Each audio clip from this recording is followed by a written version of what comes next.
Hi everyone, my name is Courtney and welcome back to my channel. And today I am extremely excited because I'm going to be giving you my plans for the next month of reading, which is going to be for the Orilium Readathon. This is the readathon I like to participate in every year. So I'm so excited that it's finally time to rejoin Orilium. But if you don't know, Orilium is a D&D style readathon. You create your own character, you're in this fantastical world, there's challenges and quests, and it is created by G over at Book Roast. It is amazing. They put so much work into this, so I highly recommend checking out their channel, and I will be leaving a link to it. Like I said, I've been participating in this readathon for a very long time, actually since before when it was a different kind of readathon, but I love this readathon so much. That's why I participate in it every year, and because I've been participating in it for the past 4 years, my character is getting ready to graduate. So like I said, you create a little character, and they go on this little journey with you. You complete challenges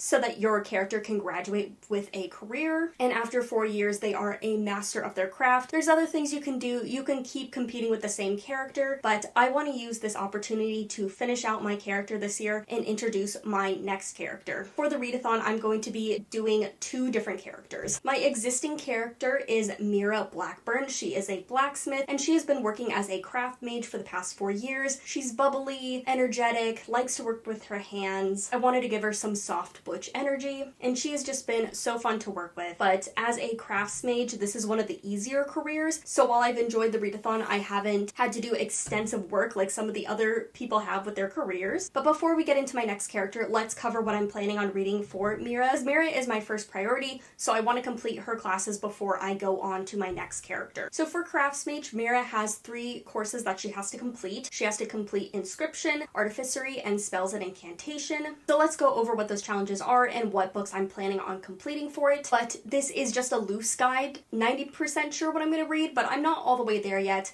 I've left some open ends so that I can hopefully know what I'm going to pick. So for inscription, my first class, it is the first sentence challenge. So you're supposed to read 3 different books and decide what you're going to read based on 3 sentences. So a little bit of a behind the scenes deal. I actually filmed this already yesterday and the sound turned up crap. So this is my redo. Hopefully the sound turns out better. I did test it this time, but I've already gone through and done all the fun things and I don't want to redo it. So I will just say that I read a couple different books and I decided to pick up Kimi ni Todoke. I am on volume 10 of this series and it is so much fun and so sweet. And that first sentence had me so hyped to continue reading because I'm at a very pivotal moment in the text. And I won't lie, this is a little bit of a way to give me some buffer room for my characters. For the class of artificery, I have to match the title to the time of day. When I first checked this, it was 7. So I have to find a title that has 7 words in it. This is hard, I will admit this, but there is one book on my TBR that has a 7-word title, and that is The Best American Science Fiction Fantasy of 2020. The Best American Science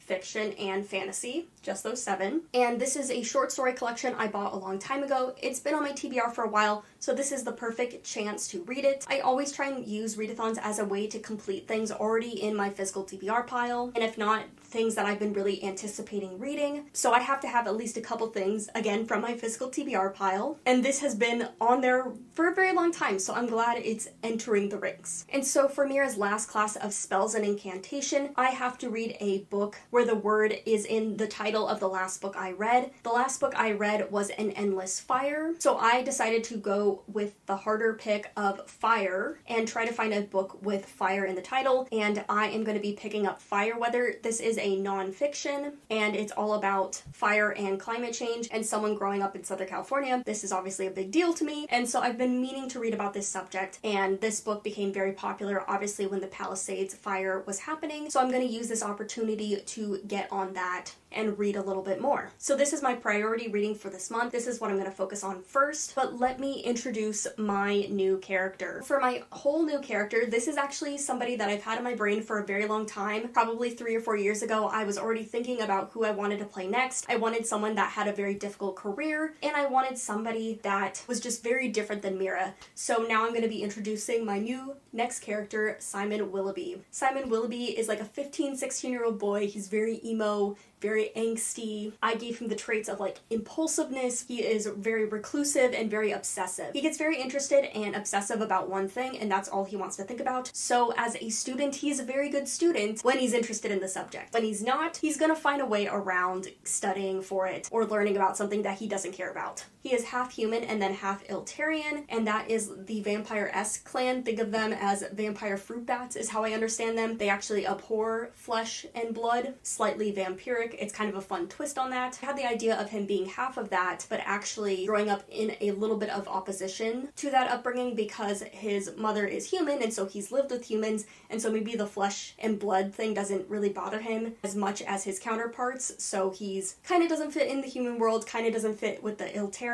But he's grown up in an urban center in Dark Meadow, so he's been in the caves, he's been in the tunnels, in the libraries, and so as a very precocious young man, he is deciding that he's gonna get his career. He will be part of the Guild of House of Arcane. I'm very sad to be leaving the Archivist, but I knew Willoughby was kind of more of a science kid than versus very interested in lore and godlike stuff, so I had to put him in House Arcane, and he is going to be studying for Alchemist. I was looking at different career paths for him, but Alchemist is the one I landed on. I thought Demonology was a little bit too on the nose, and Mindwalker and Rift Architect were not quite right, but Alchemist is still a very difficult career, so I thought it would be a good pick for him, kind of giving him a little bit of a science kid edge. So for Simon, he has a lot of classes that he's going to be completing. He's got Elemental Studies, Animal Magic, Astronomy, Alchemy, Inscription, Artificery, Spells and Incantation, Restoration, Demonology, and Lore. I'm actually really excited for this because I've had to stick with like the same 3 classes for Mira, so I'm very excited to explore some of the other lessons in here. And yeah, I'm just really excited to have Simon and to try things out. I've been reading a lot, so I'm really hoping that I can complete his list as well. But he's definitely someone that would be in remedial classes, so next semester, if it comes to it, I might just have a month where I'm doing Mira and then a month where I'm doing Simon. So let's get into Simon's classes. For Elemental Studies, he has to read a book with fruit on the cover. For this, I chose Botany of Desire, but I actually was surprised that there were a lot of books with fruit on the cover, not just science-based ones. Yes, there is science-based ones like Serviceberry I was intrigued by, but the other ones, there were some YA fantasy, as well as a lot of contemporary. I found if you're looking for books with grapes on the cover or wine-related adult romances, you're gonna find some picks. So if you're looking for a tip of how to find a book, that is one way to go. But I am gonna go with the most obvious route, which is gonna be a nonfiction. I thought this would be a good way to break up things. But again, I'm using library holds. I'm kind of flying on the seat of my pants with him, so this might change up, but this is like my first choice. For Animal Studies, this is to steal a book from another TBR. A lot of people had not put out their lists yet when I started making this video, but I was really excited because the first person that I watched, which is Pages with Paige, I love that name, it is so cute, but one of the books that they had picked was A Lady for a Duke, and this is on my list already as an Alex Hall reader. This is a Regency fantasy with a trans main character, and I've been excited to read it for a while, but if need be, I can change, but this is the one I want to read. For Astronomy, I have to take a color wheel. I got the unfortunate color of yellow. I keep getting orange and yellow whenever I do color wheels, and the only book that I have on my physical TBR right now is The Wrath of the Triple Goddess, which is kind of more that goldenrod color, definitely leaning more orange. For now, this is going to be the stand-in of what I'm picking, because it, again, is something I physically own that I want to read sooner rather than later. For Alchemy, I have to read a book with all caps in the title. This is a little bit of cheating, but this is where I'm getting into Simon as a character. He would cheat a little bit. He would kind of fudge the details. So I'm not going to be looking at books that have a all caps title, but I'm going to be looking at typography because that is a thing. And surprisingly, a lot of cover art uses all caps as the type font. I have to read this book for something else that I'm working on, so I'm going to be rereading Delilah Green Doesn't Care. This is an adult contemporary romance, and again, it's something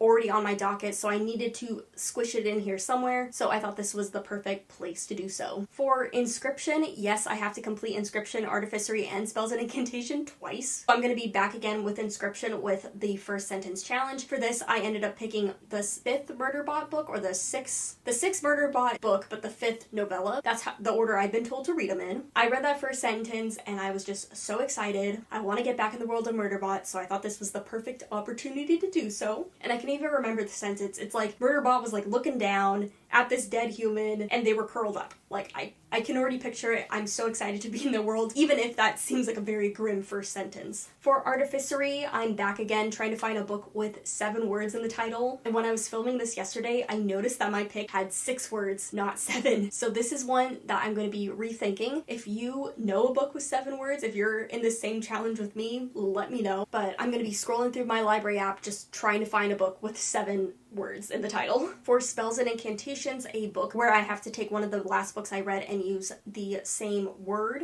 Book I'm currently reading is The Last Hero, so I am being a little sneaky here and I am using the word last. What I found is that one of the series that I'm currently reading is called The Last Binding. So I'm going to be using that. The first one is A Marvelous Life. The second one is A Ruthless something something. But I have that one ready to go. It counts to me, so that's all that matters. For restoration, I have to read a book that has a 4+ star rating. And here I'm going to be easy on myself and slot in another manga, probably volume 11. All of the Kimi ni Todokes have a 4+, so I think this is the perfect thing to read there, just to kind of balance myself out, because I do have some bigger books here. But going on to demonology, I have to read a book with a missing person, and I'm not a big mystery thriller person. That would be the easiest way to go. So I was looking at what other options were there, and I read the description for this book and I was surprised because I feel like it fits. So The City We Became by M.K. Jemisin is an adult fantasy novel. I've been really interested in reading it, and the kind of summary that I got on the back of the book is that this person gets off a subway and doesn't know who they are. So they're a missing person, but they are existing and they're trying to figure out who they are. So I thought that was a kind of a good twist on that missing person thing, because they're still missing. And then for my last class of lore, I have to read a book with witches or the occult. I have 2 books that are on my TBR. I have Equal Rights by Terry Pratchett, as well as Children of Anguish and Anarchy. One of them is to finish out a series, one of them is to continue reading a series, so either one is a good pick for now. But one is your more traditional witches,